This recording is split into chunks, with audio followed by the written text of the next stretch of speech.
Hello दोस्तों, कैसे हो सब। आप सब अच्छे ही होंगे।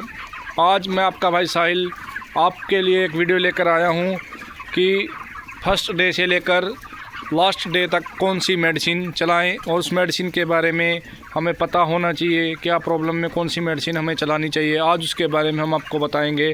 सबसे पहले जो किसान भाई या कोई भी फार्मर भाई अपना चैनल पर नए हैं तो चैनल को सब्सक्राइब कर लें और बेल आइकन बटन को दबा लें। सबसे पहले जो चिक्स आता है उससे पहले कि बता देता हूँ फार्म को, ये अपना आज 32 डे का चिक्स हो चुका है। ये लिफ्टिंग एज पर चिक्स है। इसके बाद ये चिक्स लिफ्टिंग हो जाएगा। उसके बाद सबसे पहले आपको फार्म की साफ़ सफाई करनी होगी और उसके नीचे उसके बाद चिक्स आएगा, वो मैं आपको दिखा भी चुका हूँ। पर मेडिसिन के बारे में आज बता देता हूँ। सबसे पहले हमें जिगरी वाटर लगाना होता है फर्स्ट डे पर और एंटीबायोटिक लगाना होता है। वैक्सीन तो लगी चिक्स में आती है। उसके बाद सेकंड डे पर हमें विमराल दे सकते हैं और ब्रूटोन भी दे सकते हैं दोस्तों।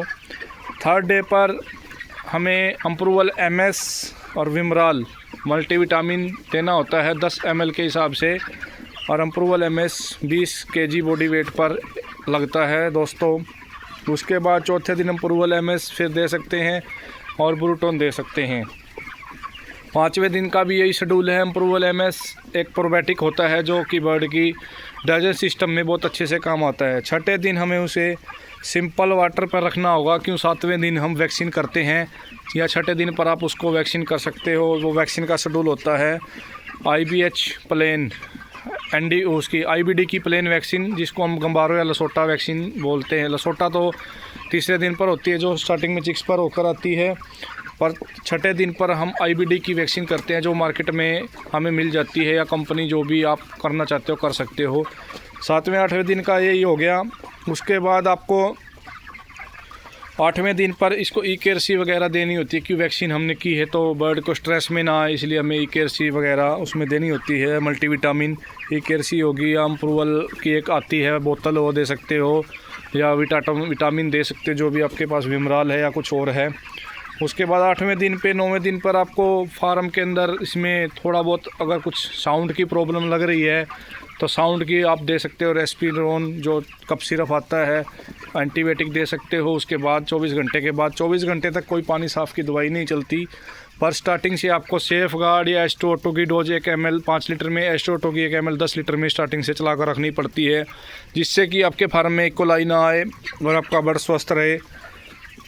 9वें 10वें दिन पर इसमें आप कैल्शियम भी दे सकते हो। अगर दिन पर कैल्शियम का टाइम दिन में होता है 10 ml के हिसाब से कैल्शियम भी दे सकते हो दोस्तों। अगर नई चीज़ मिलती तो आपके पास बुझा हुआ चूना होता है, उसको अभी आप सस्ते तौर पर यूज़ कर सकते हो। कैल्शियम का अच्छे से काम करता है। 10वें दिन पर भी आप ये ब्रूटोन और वो दे सकते हो।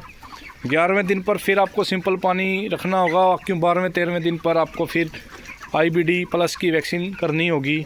क्यों अगर IBD की वैक्सीन नहीं करोगे तो आपके फार्म में IBD बनने की संभावना सबसे ज़्यादा बनी रहेगी, जिससे कि फार्म को समस्या का सामना करना पड़ेगा। उसके बाद आपको बता देता हूँ फिर मल्टीविटामिन आपको देना होगा। क्यों आपको ये डरना रहे कि बर्ड स्ट्रेस में ना जाए। वैक्सीन के बाद आपको पता है बर्ड स्ट्रेस में आता है, तो स्ट्रेस को ख़त्म करने के लिए हमें वैक्सीन के बाद जो EKRC मल्टीविटामिन है वो आपको देना पड़ेगा, नहीं तो आपकी दिक्कत आएगी बर्ड में।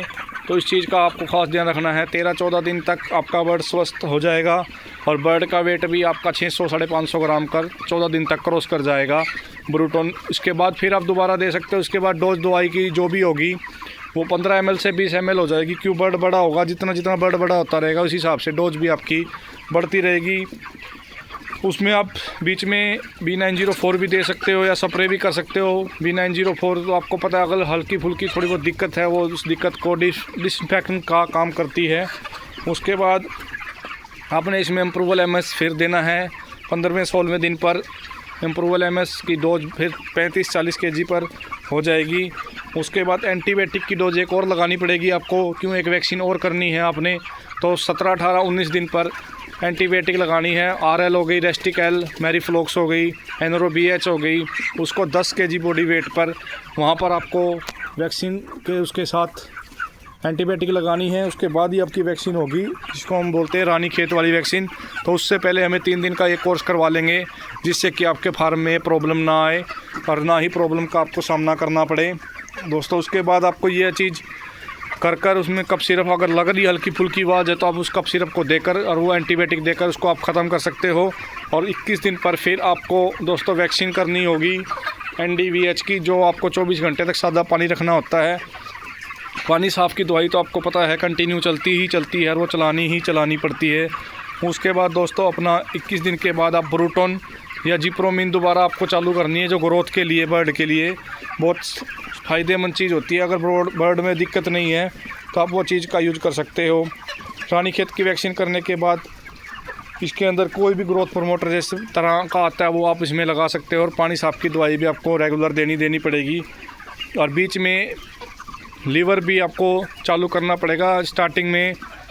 जिस तरह हमारी फीड चेंज होती है, पहले तो 8-9 दिन पर आपकी फीड चेंज होगी, वहाँ पर आपको लीवर चालू करना पड़ेगा 10 ml के हिसाब से। उसके बाद आपकी 24-25 दिन पर फिर फीड चेंज होगी, पर स्टार्टर से स्टार्टर के बाद फिनिशर, उसमें भी आपको लीवर देना पड़ेगा, पर वहाँ पर 20 ml के हिसाब से आपका लीवर चलेगा कि आपके बर्ड में समस्या ना आए। इतने आपका 25-26 दिन तक बर्ड आपका 1300-1250 ग्राम तक बर्ड आपका पहुँच जाएगा, जो कि आपको दिक्कत नहीं करेगा बाद में। अगर चीज़ें संभाल लोगे 14-15 दिन तक तो आपको यह चीज़ का सामना नहीं करना पड़ेगा, ना ही कोई दिक्कत आएगी, ना ही कोई आपका बैच पिटेगा, ना ही कोई आपका बैच ख़राब होगा। उसके बाद 25 दिन से 4-5 दिन लगातार लीवर और मल्टीविटामिन दोबारा दे सकते हो, जिससे कि बर्ड में जो भी स्ट्रेस वैक्सीन के बाद हुआ है वो दूर हो जाए और बर्ड अच्छे से वेट दे ले। 25 दिन के बाद आप उसमें जिप्रोमिन या कोई भी ग्रोथ प्रमोटर आप उसके अंदर लगा सकते हो। 26, 27, 28 दिन पर दोबारा आपको एक बार रेस्पिरोन का कोर्स करवाना होगा, क्यों उस टाइम थोड़ी बड़ी एज होने 1200-1300, 1400 ग्राम पर होने पर अगर बर्ड में थोड़ी बहुत आवाज़ है या थोड़ी बहुत बर्ड साउंड कर रहा है तो उसमें आप वो चीज़ लगा लोगे तो आपका बर्ड उस चीज़ से वहीं कंट्रोल कर लेगा और बर्ड को आप 2.5-3 kg तक आराम से लेके जा सकते हो। अदरवाइज आपको ये समस्या देखनी पड़ेगी।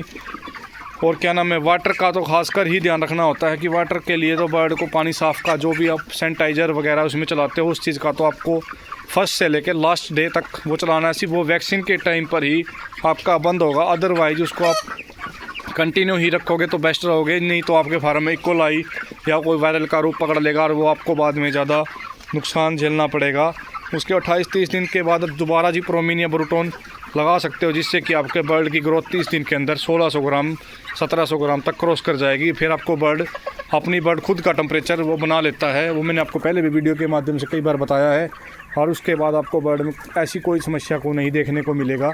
उसके बाद आप जो भी इसमें बर्ड को लगाना चाहो लगा सकते हो, पर 30 दिन तक खास ध्यान रखना है, जब तक 3 वैक्सीन ना हो जाए, जब तक बर्ड का आपने अच्छे से केयर करनी है। उसके बाद इतनी बर्ड में ज़्यादा दिक्कत नहीं आती। उसके बाद तो आपको सिर्फ मेन होता है पानी साफ़ की दवाई और आपकी मैनेजमेंट।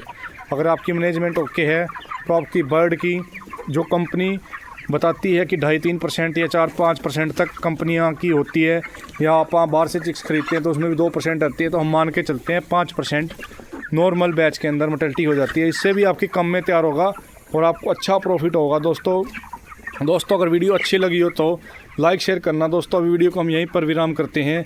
अगर आपको चैनल पर नहीं हो तो आप चैनल ज़रूर सब्सक्राइब करना।